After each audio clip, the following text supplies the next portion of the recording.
Okay, I'm going to show you now how to factor the sum and the difference of cubes. So the sum of cubes is, for example, f at x is x cubed plus a cubed, and the difference is g at x is x cubed minus a cubed. So starting out with the sum, let's consider our function is x cubed plus a cubed. Now, at first, let's look for a factor. Now, following the factor theorem, if f at some value is equal to 0, then x minus that value is a factor. But it's pretty obvious when you look at this. I've got a cubed, so I just need a value to put into x that'll turn this into negative a cubed. And the thing to use is negative a. So if I evaluate my function at negative a, it's going to give me negative a cubed plus a cubed, which is the negative of a cubed plus a cubed, which is 0. Negative a is the value that makes all of that equal to 0. So that means that our factor is x plus a. So x plus a is a factor of x cubed plus a cubed. Now I'm going to divide it out. So I'm going to divide x plus a out of x cubed plus a cubed. So we need an x squared, which will give us x cubed plus ax squared. I'm going to subtract that. Now notice I'm subtracting something that isn't there, and that's fine. It's just going to show up as a negative. So I'll have negative ax squared plus a cubed. Now x has to be multiplied by negative ax. Gives me negative ax squared minus a squared x. When I subtract those, and subtract them carefully, put brackets around here to get the positives and negatives right. That's a negative, I'm subtracting a negative, it'll come out as a positive. So that's a positive a squared x plus a cubed. And now finally, I need a squared. A squared times x is a squared x. A squared times a is a cubed. And I get 0 remainder, as we should expect, because we know x plus a is a factor. And I know that because when I evaluate it at negative a, I get 0. So that leads us to this shortcut. The shortcut is that x cubed plus a cubed can be factored into x plus a times x squared minus ax plus a squared. We can apply this to other values as well. For example, let's say I've got x cubed plus 27 and I want to factor that. Well, the form is going to look like this. First, recognize that what we have is x cubed plus 3 cubed. So 3 is taking the place of a here. So that'll factor into x plus 3 times x squared minus 3x plus 3 squared. Again, 3 just took the place of a, so we're applying a little shortcut here, and we get x plus 3 times x squared minus 3x plus 9. Now, an interesting thing here is it is guaranteed that this is not factorable. Here's why. X cubed plus a cubed is, well, this is what x cubed looks like. And when we add a to that, it's going to just shift it up. Looks like this. Notice that only has one root. It's impossible for this to have more than one root. So when we factor it out, we're never going to get a second factorable term. That stays like that. I'm going to apply this with just one more slightly tricky situation. Imagine I've got 8x cubed plus 64, and I want to factor that.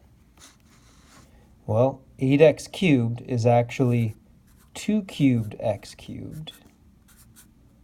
64 is 4 cubed. So this is 2x all cubed plus 4 cubed. And so that factors into 2x plus 4 multiplied by 2x squared. Now watch these brackets. These brackets guarantee that that 2 is also being squared. Minus 2x times 4, and then plus 4 squared.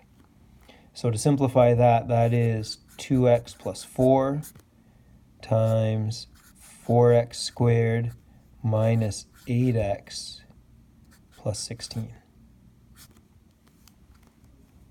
Again, we know ahead of time this cannot be factored, because if it could, there'd be 3 roots as opposed to just 1. A very similar thing happens when we have a difference of squares. Sorry, a difference of cubes.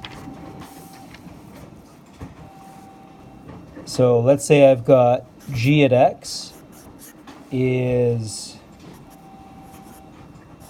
x cubed minus a cubed. Well, right off the bat, let's try g at a.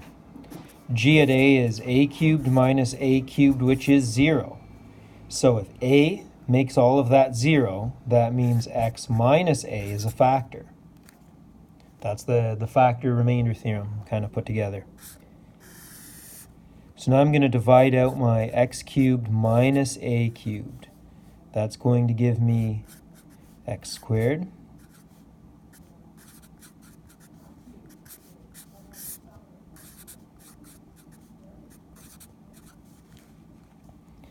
and I've got plus ax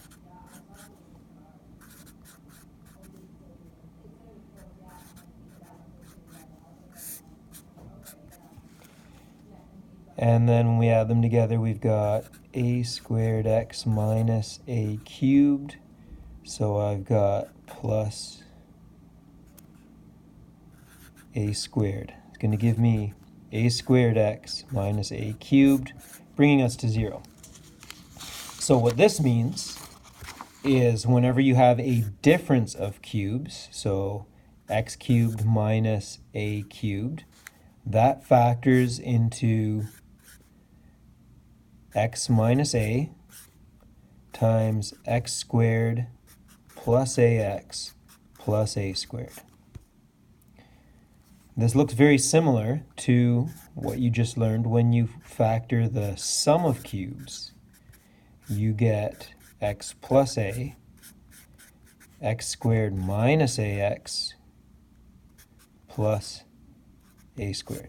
So notice the sign here is the opposite of the sign here, and otherwise they're of similar form. Also, these signs are opposite.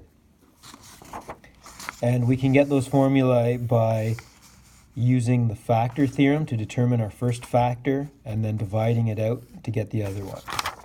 Again, it's guaranteed this is not factorable because what do these look like? One of them is that shifted up and the other is that shifted down, depending on whether a is positive or negative. But either way, there's only going to be one root to these. Now let's apply the difference of cubes formula to a slightly trickier question. Let's say I've got 64x cubed and I'm subtracting from that 27y cubed. And I want to factor this.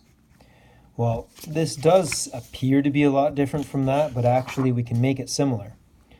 64 is 4 cubed, so I've got 4 cubed x cubed, and that's 3 cubed, so I've got 3 cubed y cubed.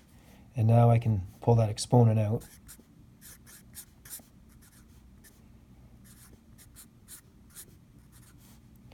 And that immediately factors to 4x minus 3y, because 4x has taken the place of x in this formula.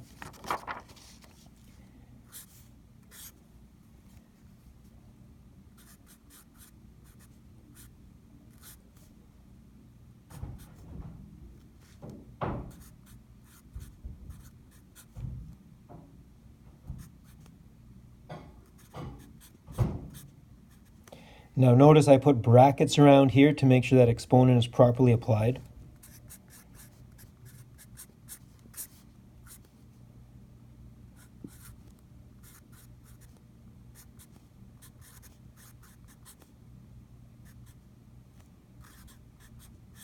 And again, it's guaranteed that this is not factorable, because if it was,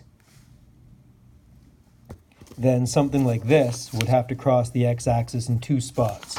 But you could also verify that by looking at the discriminant, the whole b squared minus 4ac, the thing that shows up under the square root sign in the quadratic formula. 12 squared minus 4 times 16 times 9. It's going to give you a negative, so you're going to know right off the bat that that's not factorable.